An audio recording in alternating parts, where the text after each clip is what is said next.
History is recorded in the pages of books.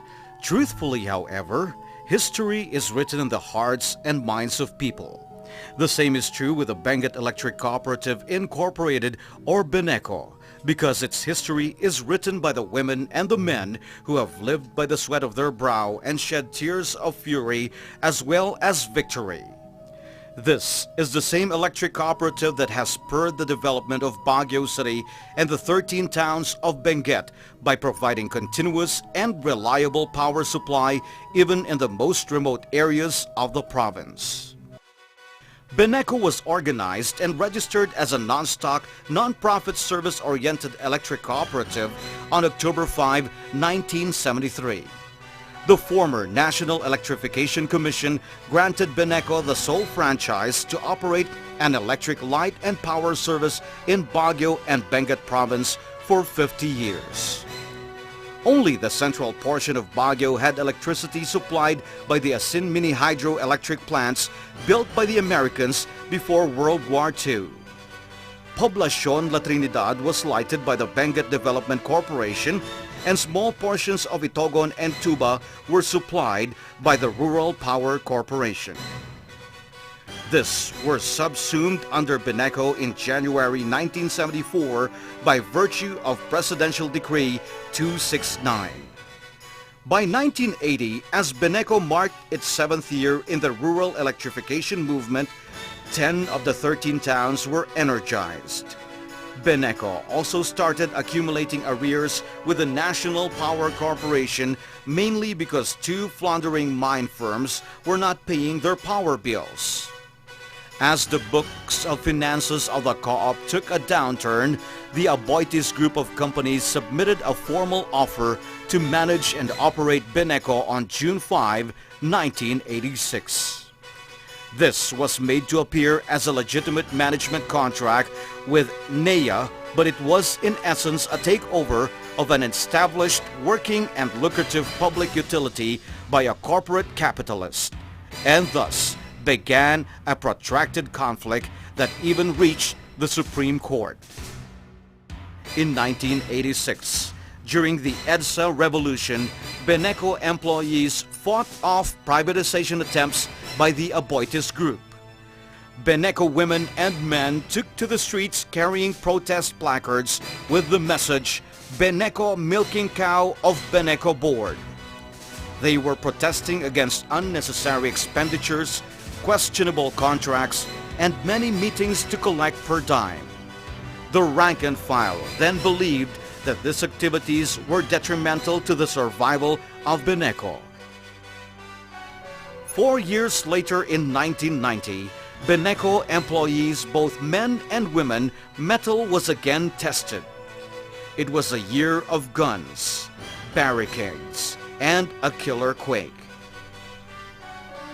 Akala namin binobomba na yung office namin. Kasi may mga militar eh. Armed sila with long firearm. So akala namin, yung pala earthquake na. Some of the old-timers in BENECO still get emotional recalling the events of the skirmishes with the military who were escorting the NEA takeover team. At that time, the employees strongly believed that they were guarding the interest of BENECO and wanted proof from the Supreme Court that the NEA were legally taking over. As things returned to normal, the Supreme Court upheld the NEA resolution on the legality of the dismissal of the board. The resolution was issued with finality and immediately executed. On the 3rd week of October 1990, the NEA management team and Gerardo P. Versosa as acting general manager took over the stewardship of the cooperative. Initiatives to form the Labor Management Council started with an orientation spearheaded by the National Conciliation and Mediation Board at the Benguet State University. The problems they have collectively encountered served as an eye-opener for management and employees to cooperate, to get their acts together, and to work as one. A series of meetings and orientations ensued as supervisors and department managers came up with a Beneco vision, mission statement, and credo by early 1990s. Like for a labor union to exist, there has to be a collective bargaining agreement. And then, yung mga demands naman actually ng union noon were not that one naman. Management can afford naman yung demands. The initial set of LMC officers was organized in 1993.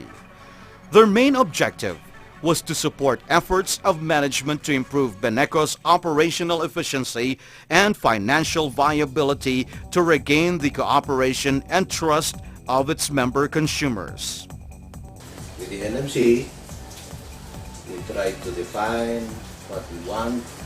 We try to set the objectives so that all participants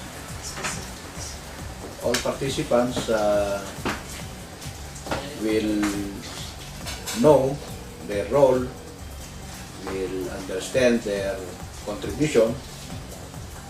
Kanya nung pumasok yung LMC, nagkaroon ng parang avenue yung management at saka empleyado na mag-usap-usap, mapag-usapan yung problema, ano ba ang problema, ano ba dapat gawin, at doon nag-umpisa umusbong yung pagmamalasakit ng mga empleyado sa Beneco. Aside from the steering committee, where there were 3 subcommittees: Sports, Social and Peacekeeping Committee, Productivity and Welfare Committee, and the Health and Safety Committee. After over 15 years, the LMC has had a positive impact on Beneco's operations. During the early days that management was trying to initiate, to organize the LMC, the union then was very hesitant. So we were hesitant, we don't know what to cooperate. But when we saw the sincerity of management, the union cooperated, and there was a very good result. We started to work together. So from there, there was a good relationship between management and union.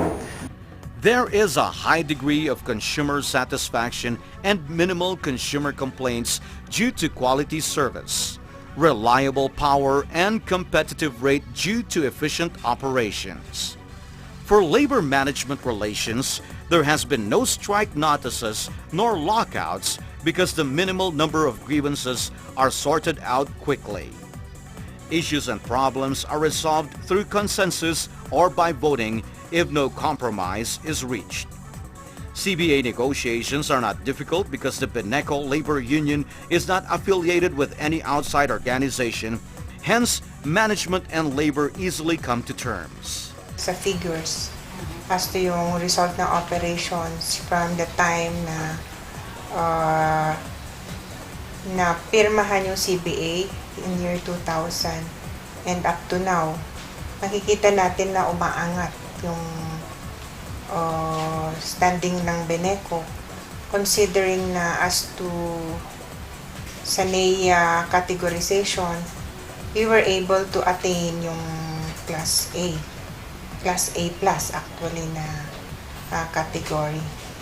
To sustain current cordial labor and management relations, there is constant interaction and dialogue with workers. Further suggestion boxes are positioned in various areas of the workplace to gather employee feedback. For workplace safety, accidents have been reduced as employees give importance to safety consciousness. Workers' health and wellness is monitored through an annual semi-executive check. Employees' health care needs, including their dependents, are taken care of through the Personnel Assistance Program. Physical exercises are undertaken through the Sports Fest and the quarterly Linemen's Physical Fitness Test. There is also the Sasakyan Ko, Alaga Ko, Office Ko, Linis Ko practice, where it is instilled among employees that clean surroundings and well-maintained vehicles contribute to their safety. Regarding compensation, Beneco employees enjoy a high competitive industry standard salary package and other benefits. Aside from the celebration of the Beneco anniversary, Christmas party and holding of Sports Fest in its psycho-social environment, Beneco has an established reputation in men's basketball in all brackets. The women's volleyball team is still being developed. To update member consumers, there is also a regular 1-hour weekly TV program in a cable TV station, aside from regular radio programs and occasional announcements and radio guest spots. The website www.beneco.com.ph is regularly updated, where co-op profiles, local data, and answers to frequently asked questions can be accessed. The co-op also has an official publication, the Beneco Journal, which is presently released quarterly. Aside from recreation, social activities, and the annual Sports Fest to sustain the Human Resources Development Thrust, there are technical development and competency programs, skills training, and other capability building programs manifested as in-house or off-plant seminars. There are also opportunities for overseas training and travel abroad for enhancement of technical skills. Beneco is also into corporate social responsibility, preventing violence against women and children, responsible parenthood program. Beneco also has environment-oriented waste management programs and is involved in various social programs such as tree planting activities, waste segregation. The prompt and quality service of Beneco has earned commendations from member consumers, particularly for emergency assistance and rapid deployment of responding crews. Even the NEA has awarded Beneco for exemplary performance in various fields. Beneco is now one of the top performing electric cooperatives in the whole country, largely because of sound policy directions, proper management practices, and more importantly, the industry and diligence of rank and file employees. To have the dignity and the desire to pursue a common vision is a powerful driving force for success. We in the labor union are actively participating in all the activities of LMC. The union is involved in decision making crucial to the co-op. The union president is invited in board meetings for transparency and attend management committee meeting. Sa ngayon, dinarayo na tayo ng iba't ibang kooperatiba, electric co-op mula sa Mindanao, mula sa dito sa Luzon, mula Visayas. Medyo kinainggitan na tayo ngayon. Lagi silang pupunta rito, tinitignan yung sistema natin. Siyempre, gusto nilang i-benchmark, gustong gayahin yung ginagawa natin. The Labor Management Council provided the venue for this, as well as the impetus to advance the rural electrification movement. The LMC has afforded the men and women of Beneco the opportunity to plan out their direction, to write down their destiny, and to live productive lives, not just for the company or their family, but for the community they live in and for the country as a whole.